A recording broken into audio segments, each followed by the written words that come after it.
કામ, ક્રોધ, લોભ, મોહ આદિ કેટલા દોષો છે આપણી અંદર. છેલ્લે કોઈ જ દોષ નથી તો અંતઃકરણ જ આપણા હાથમાં નથી. મહેમાનને ક્યારે બોલાવાય? જ્યારે ઘરમાં બેસવાનું કાંઈ હોય તો. તમે પ્રભુને તમારા અંતઃકરણમાં બોલાવો, પ્રભુને પધરાવો, પણ તમારા અંતઃકરણમાં એવું સ્થાન જ ન હોય કે જ્યાં પ્રભુ બિરાજી શકે, તો કેવી રીતના બોલાવશો? બુદ્ધિ સદાને માટે લૌકિક નિશ્ચયોમાં તત્પર છે, ચિત્ત સદાને માટે ભટકી રહ્યું છે, મન સદાને માટે અહંતા મમતાત્મક કાર્યોનો સંકલ્પ વિકલ્પ કરી રહ્યું છે, અને એ સર્વ કાર્યો કરીને જીવ પોતાને કર્તા માનીને બેઠો છે અહંકાર રૂપે. આવી પરિસ્થિતિમાં કેવી રીતના એક જીવનો અને પ્રભુનો સંબંધ થઈ શકે? વિચાર તો કરો. છતાં પણ ભગવાન એ જીવની યોગ્યતાને નથી જોતા, ભગવાન એ જીવના અંતઃકરણને નથી જોતા, પ્રભુ એ જીવના મનને નથી જોતા, એના સ્વરૂપને નથી જોતા. કેવલ શ્રી વલ્લભ દ્વારા મને સોંપવામાં આવી રહ્યો છે, ગમે તેવો હોય, મારો છે. મદીયોસ્તિ, આ મારો છે. ત્યાં સુધી કે હાથમાં તુલસી દળ લઈ અને સગદ્ય પંચાક્ષરનું જ્યારે આપણે ઉચ્ચારણ કરીને આત્મનિવેદન કરી રહ્યા છે, આપણે જાણતા પણ નથી આ શું થાય છે. આપણને ખબર પણ નથી આ શું થઈ રહ્યું છે. બસ કરી રહ્યા છીએ, એક ક્રિયા કરી રહ્યા છીએ. એ અજ્ઞાન અવસ્થામાં પણ કરેલી ક્રિયાને પણ પ્રભુ આપ સ્વીકારી રહ્યા છે.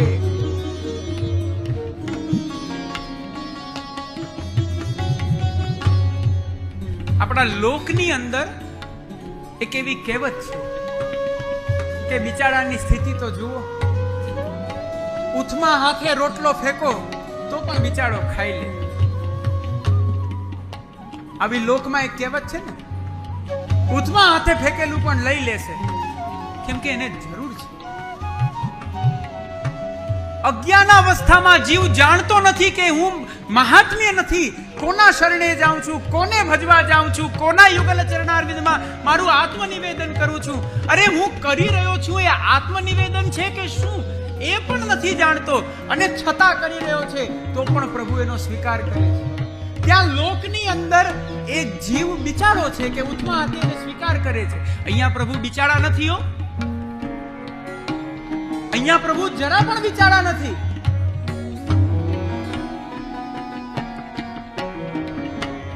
બસ ઠાકોરજીની એક જ નબળી કડી છે, અહમ ભક્ત પરાધીન. હું મારા ભક્તોને આધીન થઈ જાઉં, મારા શરણે આવનારા જીવને શરણ પ્રદાન કરવું, મને આત્મનિવેદન કરનારા જીવના ઉદ્ધારનો સંકલ્પ કરવો. જો આ હું નહીં કરું તો કોણ કરશે? આ મારો ધર્મ છે, માટે આ કરવું જોઈએ. એ ભલે જાણે કે ના જાણે, એને ભલે ખબર હોય કે ના ખબર હોય, એ ભલે મારા મહાત્મ્યને સમજે છે કે નથી સમજતો, પણ હું તો સમજુ છું કે આ મારો દૈવી જીવ છે. હું તો જાણી રહ્યો છું કે આ મારો જીવ છે. ये तु सर्वाणि कर्माणि मयि संन्यस्य मत्पराः.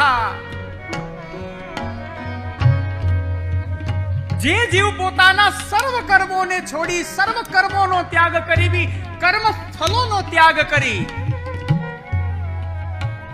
અથવા તો એ સર્વ કર્મોને મારી અંદર આરોપિત કરી, મયી સંન્યસ્ય મત્પરાહ, જે જીવ અહોરાત્ર મારા પરાયણ થઈ જાય છે, શ્રી મહાપ્રભુજીના સિદ્ધાંત અનુસાર જે જીવ મારી સેવા, નામ અને કથા પરાયણ થઈ જાય છે, નિત્ય પ્રતિ હાથમાં તુલસી દળ લઈ એ નિવેદનનું સ્મરણ કરતા કરતા મને પોતાનું સર્વસ્વ સમર્પિત કરતો રહે છે, એવા જીવ માટે ભગવાન કહે છે, અનન્યેનૈવ યોગેન મામ ધ્યાયંત ઉપાસતે. અનન્ય ભક્તિ દ્વારા જે જીવ આ પ્રકારે મારી સેવામાં તત્પર છે, એવા જીવ માટે તેષામ અહમ સમુદ્ધર્તા, હું જ એકમાત્ર એનો ઉદ્ધારક છું. હું એ જીવને ક્યાંય ભટકવા નથી દેતો. એ જીવની જેમ પેલો દોડનારો ઘોડો હોય, અશ્વ હોય, અને એની આગળ આમ પેલા આ રીતના પેલું મૂકી દેવામાં આવે, એમ એની આગળ હું આવીને આમ બે હાથ કરી દઉં છું. મારા પરાયણ રહેલા જીવને મારાથી અતિરિક્ત બીજું કાંઈ જ ન દેખાવું જોઈએ. અને એવા જીવનો હું ઉદ્ધારક છું. તેષામ અહમ સમુદ્ધરતા મૃત્યુ સંસાર સાગરાત. એ જીવના દોષો જોયા વિના, એ જીવના અનેક જન્મોના દુરિતો જોયા વિના એ જ ક્ષણે અવિલંબ હું જઈ અને જીવનો હાથ પકડી અને એના ભવસાગરથી પાર લઈ જઈ મારી અલૌકિકી નિત્ય લીલામાં હું એ જીવને મારી અલૌકિકી સેવા સર્વતો દુર્લભા એવી મારી સેવાનો અવસર એને પ્રદાન કરું છું. સાક્ષાત ફલ સ્વરૂપે એને હું પ્રાપ્ત થઈ જાઉં છું. આ કૃપા છે, આ ભક્તિ માર્ગની ઉદાત્તતા છે. ઝાકો તુમ અંગીકાર કરો. હે પ્રભુ, આપ જેનો હાથ પકડો છો, આપ જેનો અંગીકાર કરો છો, શું આ કાલમાં પણ એવું સામે જીવની સર્વ આપત્તિઓનો નાશ આપ કરી દો છો. આપ એ જીવને અભય પ્રદાન કરી દો છો. હાથમાં તુલસી લઈ પોતાનું વરણ કરાવવાને માટે જ્યારે જીવ પ્રભુની સન્મુખ જાય છે વરણ કરાવવાને માટે, ત્યારે ભગવાન શું અપેક્ષા રાખે છે? જો એક તો શ્રી મહાપ્રભુજીને અને શ્રી ગુસાઈજીને અત્યારે જ હાથ જોડીને દંડવત કરો કે પ્રભુને વિનંતી કરી છે કે હે પ્રભુ, આપ જીવ માટે સાપેક્ષ ન થતા, નિરપેક્ષ રહેજો. એ અમારી કાનીથી જે કાંઈ પણ કરશે આપે એને ગ્રહણ કરવાનું, પણ જો આપ સાપેક્ષ થશો તો આનું સામર્થ્ય નથી કે આ કંઈ કરી શકે. આ જીવની કોઈ જ યોગ્યતા નથી. ભગવાન નિરપેક્ષ થઈ જાય છે. એવું છે આ જીવ કાંઈ કરવા સમર્થ નથી, કોઈ વાંધો નહીં, છેલ્લે આખરે મારો જીવ છે. પણ હે જીવ, તું એક કાર્ય કરી શકીશ. તું મારા માટે યોગ ન કરી શક, ચાલશે. તું મારા માટે જ્ઞાન અર્જિત ન કરી શક, ચાલશે. તું મારા માટે અનેક પ્રકારના કર્મો કરી અને કર્મથી વિશુદ્ધ થઈ અને તું પુણ્યને અર્જિત કર, કદાચ એ ન થાય તો પણ ચાલશે. મોટા મોટા યજ્ઞ યાગાદી પણ જો તું મારા માટે ના કરી શક તો ચાલશે. પણ તું મારા માટે આ એક કાર્ય કરી શકીશ? ચાલો હું આપને પૂછું, તમે પ્રભુ માટે એક કાર્ય કરી શકશો? બહુ કહેવાય, નહીં કરી શકો? હા કે ના તો કહો. આ પાછળ ખુરશી વાળા બધા નીચે બેસો ને એનો એક આનંદ છે. ગમે તેવી ઊંઘ આવે પણ સેજ પણ ખાલી ચડે તો ઊંઘ ઉડે. ઉપર બેઠેલાઓને તો એ પણ ચિંતા નથી. પ્રભુ કહે છે, હે જીવ, તું ખાલી એક કાર્ય કરી શકીશ, બાકીના 100 કાર્ય હું કરીશ. કેમ કરીશ? નિજે ઈચ્છાથી. નિજેચ્છાત કરીષ્યતિ, નિજે ઈચ્છાથી કરીશ. એ કયા કાર્યો? તારા વરણથી પ્રારંભ કરી તારી સાથે અનેક નિત્ય નવીન નિત્ય પ્રતિ તારા મનોરથને પૂર્ણ કરવા માટેની લીલા સહિતના કાર્યો સાથે છેલ્લે તારા ઉદ્ધારનું પણ કાર્ય હું કરીશ. સામે તારે એક કાર્ય કરવાનું છે. જીવ કહે, પ્રભુ શું? ખાલી મને એટલું કે તુલસી દલ હાથમાં લઈ, હે પ્રભુ, હું આપનો છું.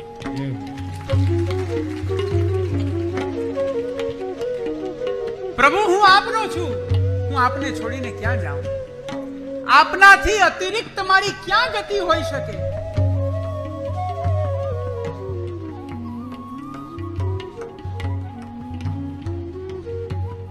નિજ નિસર્ગ પ્રભુ શ્રી ગોકુલનાથ ચરણ કમલ દાસ્યમેવ સ્વધર્મ. નિજનાથ એવા ગોકુલનાથ પ્રભુ શ્રી ગોકુલ ચંદ્રમા એવા નંદ નંદન શ્રી કૃષ્ણના ચરણારવિંદનું દાસ્ય જ જીવનું સૌથી મોટું કર્તવ્ય છે. આનાથી અતિરિક્ત જીવ કરીને શું કરી શકે છે? ભગવાન કહે છે, સકૃદેવ પ્રપન્ના, તું ખાલી એક વાર મારા ચરણમાં આવીને પડી જા અને એ ચરણારવિંદ પકડી હાથમાં તુલસી લઈ અને ખાલી એટલું કે તવાસ્મીતિ, હે પ્રભુ, હું આપનો છું. હે શ્રી કૃષ્ણ, હું આપનો છું. હું તને અભયત્વ આપીશ, આ કાળથી અભયત્વ આપીશ. તને મારા પ્રત્યેથી એ અભયત્વ છે કે આ માર્ગમાં તારા સકલ મનોરથો પૂર્ણ થશે, કારણ કે તારા મનોરથને પૂર્ણ કરનાર હું છું. હું તને અભયત્વ આપીશ, પણ સામે ખાલી એક કરવાનું છે, હે પ્રભુ હું આપનો છું. પ્રભુ જે કરે એ નિજ ઈચ્છાથી કરે, અને પ્રભુની જે નિજ ઈચ્છા છે એ કેવલ નિજ ભક્તો માટે જ થાય છે.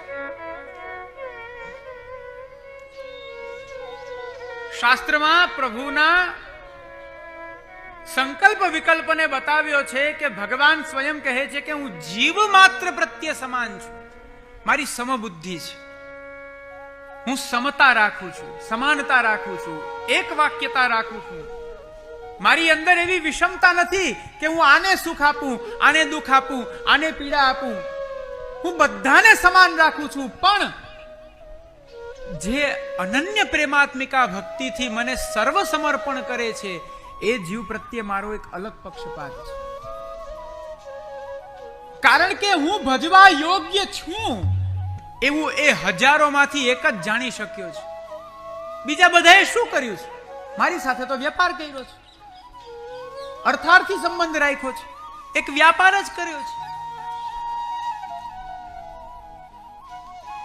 પણ એ જીવો મારા સુખનો વિચાર કરીને મને સેવે છે, માટે હું જે કંઈ પણ કરીશ નિજ ઈચ્છાથી એમનું હિત કરીશ.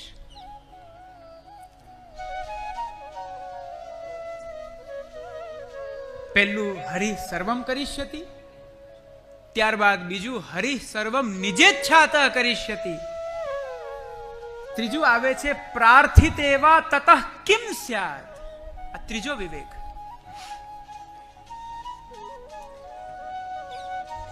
ભગવાન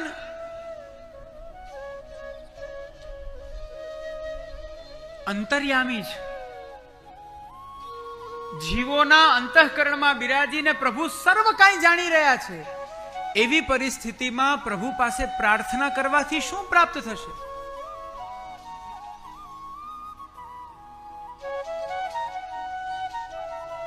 શ્રી મહાપ્રભુજી આજ્ઞા કરે છે કે પ્રાર્થના શા માટે ના કરવી જોઈએ એક જીવે, તો એનું કારણ શ્રી મહાપ્રભુજી આ બતાવે છે કે સ્વામ્યભિપ્રાય સંશ્રયાત. મારા ભગવાન, મારા પ્રભુ શું મારા માટે કંઈક બીજું વિચારતા હશે, કંઈક ખોટું વિચારતા હશે? પ્રભુ મારા માટે મારું હિતનું જ વિચારે છે એવો સંકલ્પ કરી અને પ્રાર્થના ન કરવી જોઈએ. જે થઈ રહ્યું છે એના અનુસાર પોતાનું જીવન જીવવું જોઈએ. આ ભક્તિ માર્ગમાં પ્રાર્થના સદાને માટે બાધક છે. પ્રભુ પાસે જે દિવસે તમે માગી લીધું એ જ દિવસે તમારું દાસત્વ નષ્ટ થઈ ગયું. અચ્છા, એક પ્રશ્ન પૂછું? હા, જાગો જાગો બધા જાગો. જે દિવસે પ્રાર્થના કરી દીધી, કઈ માગ્યું, એ દિવસથી તમારું દાસત્વ ત્યારે ને ત્યારે નષ્ટ થયું, તો પેલા દાસત્વ તમને ક્યાં મળ્યું હતું?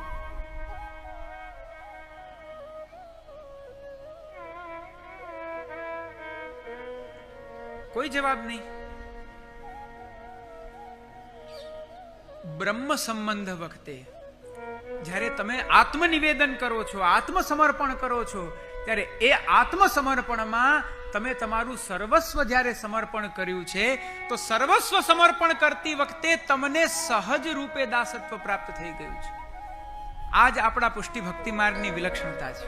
તમારે દાસ્ય માટે પુરુષાર્થ નથી કરવો પડતો, તમારું આત્મનિવેદન જ તમને દાસત્વની પ્રાપ્તિ કરાવે છે. પણ એ આત્મનિવેદન એકવાર થાય, અને એ આત્મનિવેદનથી દાસત્વની પ્રાપ્તિ પણ જીવનમાં એકવાર થાય. અનેક વખત દાસત્વ નથી થતું, અનેક વખત એ તો દાસત્વનો આડંબર થાય છે. એકવાર નષ્ટ થયું, ચાલો પાછો પુરુષાર્થ કરીને પાછું દાસત્વ કરીએ, નહીં.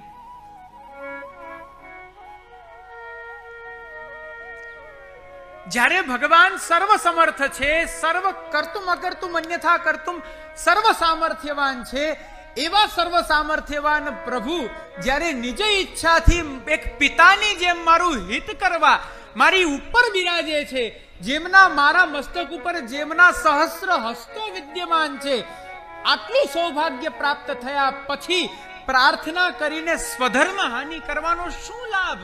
માટે વૈષ્ણવોએ પ્રાર્થના ના કરવી જોઈએ. આ પ્રકારેનો ત્રીજો વિવેક શ્રીમદ આચાર્ય ચરણ આપણને બતાડી રહ્યા છે. પ્રાર્થનાથી સ્વધર્મ હાનિ થાય છે. અને માગવું જ હોય તો કઈ અલૌકિક માગો.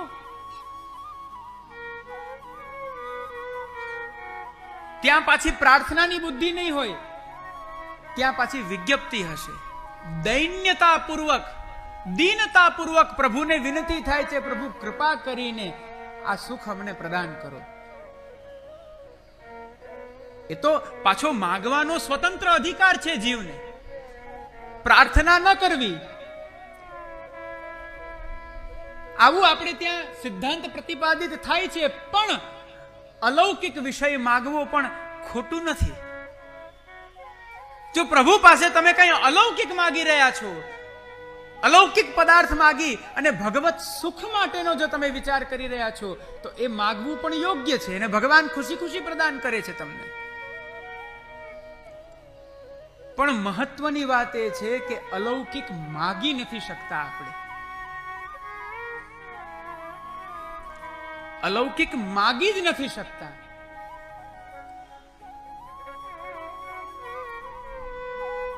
લૌકિકમાં જ તત્પર થઈ જઈએ છીએ.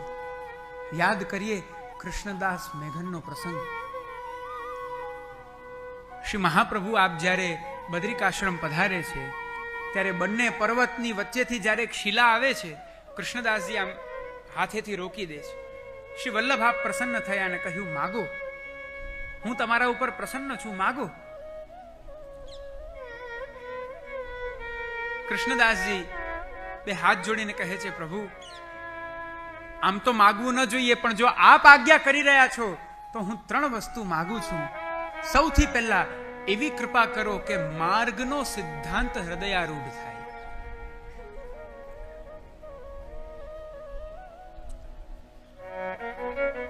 બોલો, આવું સાહસ ચાલશે માગવાનું? બીજું માગ્યું મુખરતા દોષ જાય. ત્રીજું માગ્યું કે મારા અન્ય ગુરુને શરણે લો. કે એ વિષય પાછો અલગ છે, એનો ભાવ પ્રકાશ આખો અલગ છે. પણ કહેવાનો તાત્પર્ય કે માગવું છે તો પછી કઈ આવું અલૌકિક માગો. માર્ગનો સિદ્ધાંત હૃદયારૂઢ થાય. આ માર્ગનો સિદ્ધાંત શું છે? કૃષ્ણ સેવા એ આ માર્ગનો સિદ્ધાંત છે. કૃષ્ણ સેવાની અંદર તત્પરતા એ આ માર્ગનો સિદ્ધાંત છે. અને એ હૃદયારૂઢ ક્યારે થાય? જ્યારે પ્રભુની કૃપા હોય તો. આપણા સાધનથી સંભવ નથી. અરે આપણે તો પ્રભુના નામ લેવાનો પણ આપણો અધિકાર નથી. એટલી લૌકિકતા આપણી અંદર ભરી છે.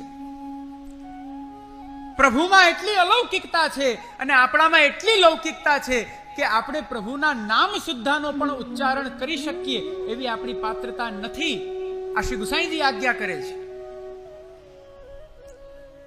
પણ શ્રી મહાપ્રભુજીની આડીથી આ સૌભાગ્ય આપણને પ્રાપ્ત થાય છે.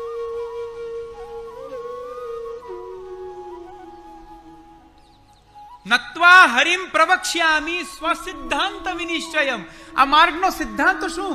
તો શ્રીમદ આચાર્ય ચરણ આજ્ઞા કરે, કૃષ્ણ સેવા સદા કાર્યા માનસી સા પરામતા.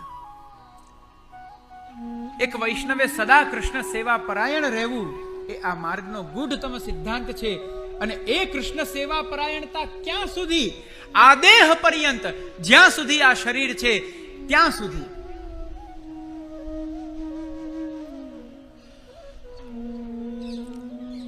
પ્રભુને વિનંતી પણ એવી કરો કે હે પ્રભુ, આ દેહ પણ ત્યારે પડે કે જ્યારે હું આપને શયન કરાવી અને પોડાવી દઉં, પછી ભલે મારું જે થવું હોય થાય.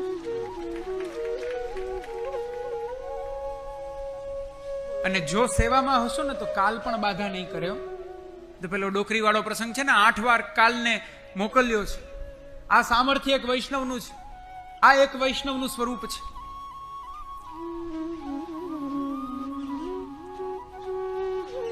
મુખરતા દોષ જાય. એક વૈષ્ણવે કોઈની નિંદા પણ ન કરવી જોઈએ અને કોઈના ગુણ પણ ના ગાવા જોઈએ. કેવલ પ્રભુના ગુણ ગાવા જોઈએ. આપણે એવું માનીએ છીએ કે કોઈની નિંદા કરો તો જ મુખરતા દોષ થાય. તમે કોઈના ગુણ ગાવ છો તો પણ વાણી દ્વારા એ થતો દોષ જ છે. એવો કોણ વ્યક્તિ છે જે અનંત ગુણોના સાગર એવા ભગવાન કરતા પણ એના ગુણ વધારે છે? તો ભગવાનના અનંત ગુણાધિપતિ એવા ભગવાનની સમક્ષ એમના સેવક થઈ અને ક્ષુદ્ર ગુણને ધારણ કરનારા એક લૌકિક જીવના જો આપણે ગુણ ગાઈએ તો એનો પણ વાણી દ્વારા દોષ લાગે છે. એટલે આજથી કોઈને પ્રસન્ન કરવા માટે જો વખાણ કરતા હોય તો ના કરતા, અને નિંદા તો કરવી જ ના જોઈએ. 3 વસ્તુ માગી શ્રી વલ્લભે આપે પ્રસન્નતાથી આપી. પણ જુઓ, ઠાકુરજી આપણને સર્વ વસ્તુ પ્રદાન કરે છે, આપણા યોગક્ષેમનું વહન પણ પ્રભુ કરે છે, પણ આપણને એમાં વિશ્વાસ નથી. પુનઃ પાછા આપ વ્યાસજીની ગુફામાં પધારે છે અને ત્યાં 3 દિવસ આપ અંદર બિરાજ્યા અને બહાર પધાર્યા તો કૃષ્ણદાસ ત્યાં જ સ્થળા હતા. પૂછ્યું, તમે ગયા નહીં, અહીં નહીં હતા? પ્રભુ, આપને છોડીને હું ક્યાં જાઉં? આપના સિવાય મારું કોણ છે? મારું આશ્રય સ્થાન, મારું શરણ જ આપ છો. હું ક્યાં જાઉં? આપનાથી અતિરિક્ત મારી ક્યાંય ગતિ ન થઈ શકે. એક આપનામાં જ મારી ગતિ છે. હું ક્યાં જઈ શકું? શ્રી મહાપ્રભુજી પ્રસન્ન થયા. પુનઃ કહ્યું, હજી માગો, કંઈક માગી લો. પાછી એ જ વસ્તુ માગી. પ્રભુ કૃપા કરો, માર્ગનો સિદ્ધાંત હૃદયારૂઢ થાય, મુખરતા દોષ જાય અને મારા ગુરુને શરણે લો. આ અવિશ્વાસ છે. કદાચ એ ના માગત તો પણ પ્રભુ એ દેવાવાળા છે. શ્રી મહાપ્રભુ આપ એમને દેવા ના જતા, પણ છતાં એમને અવિશ્વાસ થાય છે. ભાવ પ્રકાશમાં તો ત્યાં સુધી કહ્યું છે કે હજી એમનું શરણ કાચું છે. શ્રી મહાપ્રભુજીમાં હજી એમની અનન્ય શરણાગતિ નથી. હજી એમના અંતઃકરણમાં ક્યાંક એવો ભાવ છે કે પેલા પણ મારા ગુરુ છે. આટલી અનન્યતા ભક્તિ માર્ગમાં હોવી જોઈએ. એક વૈષ્ણવ એ આ સંસારના દુઃખોને લઈ અને દુઃખોને એ રીતના આમ ચુનૌતી દેવો જોઈએ કે તારામાં સામર્થ્ય હોય તો મને ડગાવીને દેખાડ. શ્રી મહાપ્રભુજીનો સેવક કેવો છે? કલિકાલ ઉપર પગ રાખી કાલના પ્રતિબંધકોનું છેદન કરતા કરતા જે કૃષ્ણ સેવા પરાયણ છે, શું એ વ્યક્તિ સામાન્ય દુઃખોથી પ્રાર્થના કરી લે? શ્રી મહાપ્રભુજી કે આવું તો સ્વપ્નમાં પણ ન થવું જોઈએ. મારો સેવક આવો ન હોય. આવી અનન્યતા જો પ્રાપ્ત કરવી હોય તો કાંઈક શરણાગતિનો ઉદ્યમ કરો, કાંઈ પ્રયત્ન કરો, માર્ગમાં આગળ વધો.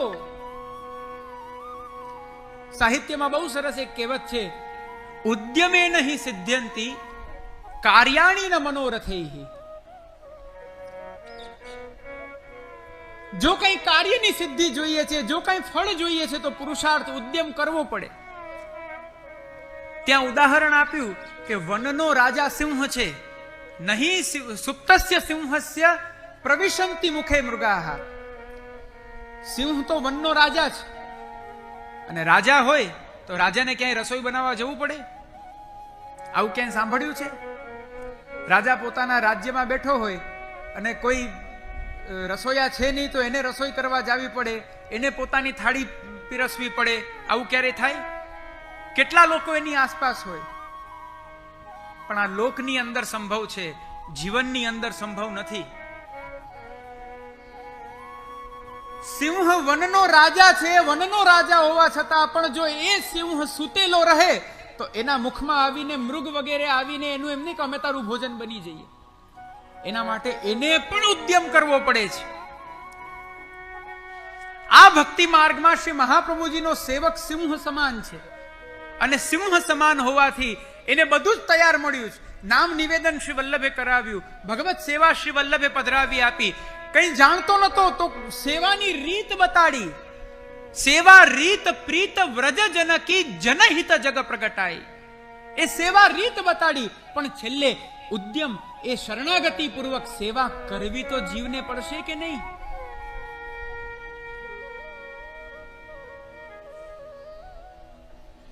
પ્રાર્થનાથી શું લાભ થાય છે? કોઈ જ લાભ નથી થતો. ઉલટાનું એ જીવની સ્વધર્મ હાનિ થાય છે. બીજી વાર પણ એ જ વસ્તુ માગી, ત્રીજી વાર પાછી એ જ વસ્તુ માગી. ગંગાસાગર જ્યારે શ્રી વલ્લભ બિરાજી રહ્યા હતા અને રાત્રિના સમયે આપને ઈચ્છા થઈ કે મારે ધાનના મુરમુરા આરોગવા છે. આપે આજ્ઞા નથી કરી, પણ કૃષ્ણદાસ મેઘન ચરણ સેવા કરતા કરતા જાણી ગયા, જો આ સેવકનું લક્ષણ, આ સેવકનું સ્વરૂપ. સેવકાનામ યથા લોકે વ્યવહારઃ પ્રસિદ્ધ્યતિ. સેવકનો વ્યવહાર લોકની અંદર પ્રસિદ્ધ છે. એ વ્યવહાર કેવો? એ આ પ્રકારનો.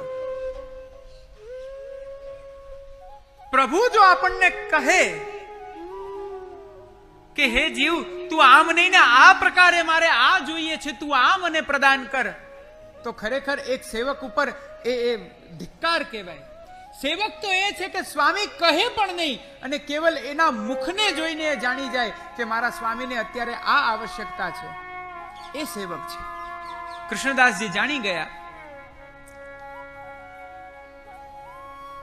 ગંગા પાર તરીને પોતે જાય છે, ખેતમાંથી ધાન કટાવી અને એના મુરમુરા સિદ્ધ કરાવી શ્રી મહાપ્રભુજીની સન્મુખ આપ ત્યાં રાખે છે.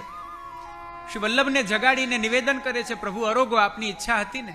શ્રી મહાપ્રભુજી અત્યંત પ્રસન્ન થાય છે અને પ્રસન્ન થઈને કહે છે, હું તને કહું છું ને, આજે પણ કહું છું, હૃદયથી કહું છું, માગ. પાછા હસી હાથ જોડીને, પ્રભુ બસ એટલી કૃપા કરો.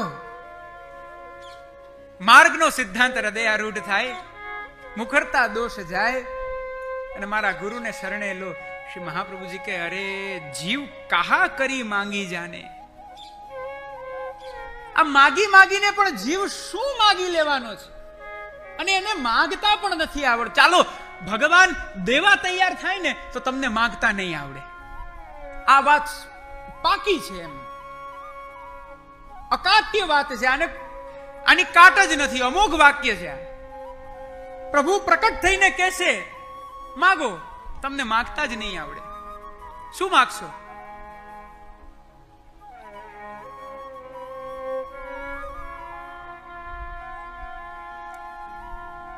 ઐશ્વર્ય,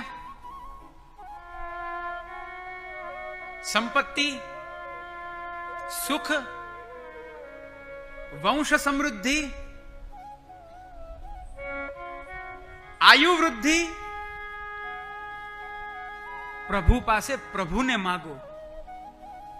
એકમાત્ર પ્રભુ એવા છે જે પોતે બધું આપે છે, પણ ક્યારેય પોતે પ્રકટ નથી થતા, પોતે અપ્રમેય રહે છે.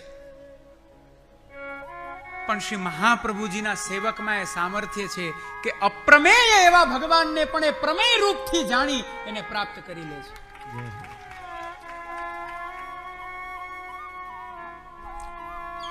શ્રી મહાપ્રભુજી આજ્ઞા કરે છે, અરે જીવ માગીને પણ શું માગી જાણે, શું માગે છે આ માગી માગીને. અરે તું આજે જો માગ તો હું તને સાક્ષાત પ્રભુના પણ દર્શન કરાવી દઉં, પ્રભુની સાથે પણ તારો સંબંધ કરાવી દઉં. પણ માગી માગીને તું શું માગી રહ્યો છે? પ્રાર્થના કરવી એ જીવનું કર્તવ્ય નથી. પદ્મનાભદાસજીનો પ્રસંગ આવે છે. શ્રી મહાપ્રભુજી જ્યારે આપ અડેલથી પધારી રહ્યા હતા અને માર્ગમાં કન્નોજમાં આપનો મુકામ હતો અને ત્યાં એક મણિક જે આપના સંઘમાં સાથે હતો પાછળ રહી ગયો અને લૂંટાઈ ગયો. એ જ્યારે પાછો આવે છે એ સમયે પદ્મનાભદાસજી એમને દ્વાર ઉપર રોકી દે છે, કેમ કે રડતો રડતો આવે છે કે મારું ધન લૂંટાઈ ગયું. શ્રી વલ્લભને પરિશ્રમ ન પડવો જોઈએ. ત્યાં જાય શ્રી વલ્લભ પાસે માગશે તો શ્રી વલ્લભને પરિશ્રમ થાય. શ્રી મહાપ્રભુજી તો આ ભોજનમાં પધારવાના છે, ભોજનમાં અવેર થાય, મારો દાસ ધર્મ જાય. દ્વાર પરથી જ એમને લઈ ગયા બજારમાં અને ત્યાં એક વ્યાપારી પાસે પોતાનો જુઓ, ભગવત સુખાર્થ, શ્રીમદ આચાર્ય ચરણ સુખાર્થ, પોતાના ધર્મને ગીરવી મૂકી અને પોતે આવ્યા અને એ વણિકના એ જે કંઈ પણ એને જે ખોટ ગઈ હતી એ બધી પૂરી પાડી. પોતે પણ માગ્યું નહીં અને પેલા વણિકને પણ માગવા જવા ન દીધો. આ એક જીવનો વિવેક છે, આ જીવનું સ્વરૂપ છે.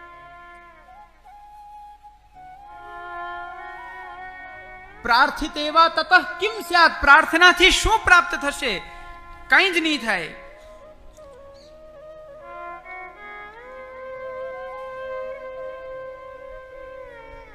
જીવોનું લૌકિક અને વૈદિક એના કર્તા અને કારયિતા પ્રભુ જ છે.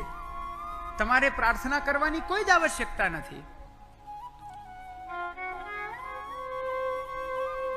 આ પ્રકારે ત્રીજો વિવેક સમજાવી અને પછી આપ ચોથો વિવેક સમજાવતા આજ્ઞા કરે છે, સર્વત્ર તસ્ય સર્વમ હિ સર્વ સામર્થ્યમેવ ચ.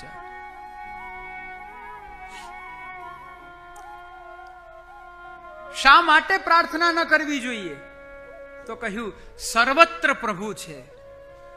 આ એક વિવેક જીવના મનની અંદર સદા રહેવો જોઈએ કે હું કોને ભજું છું? જે સર્વત્ર છે.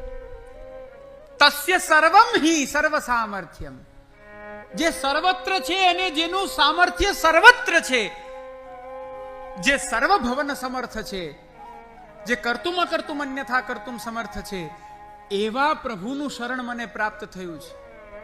માટે મારે માગવાની શું જરૂર છે? અર્થાત કે ભગવાન બહાર પણ છે, ભગવાન ભીતર પણ છે, ભગવાન સામેવાળાના અંતઃકરણમાં પણ છે, ભગવાન કણ-કણમાં છે. તો શું મારામાં નથી? અને જો મારામાં છે તો મારું શું અભિષ્ટ છે એ પ્રભુ જાણી રહ્યા છે. તો મારે પ્રાર્થના કરીને સ્વધર્મ હાનિ શા માટે કરવી? આ એક આપણો વિવેક છે. પ્રભુ સર્વત્ર બિરાજે છે.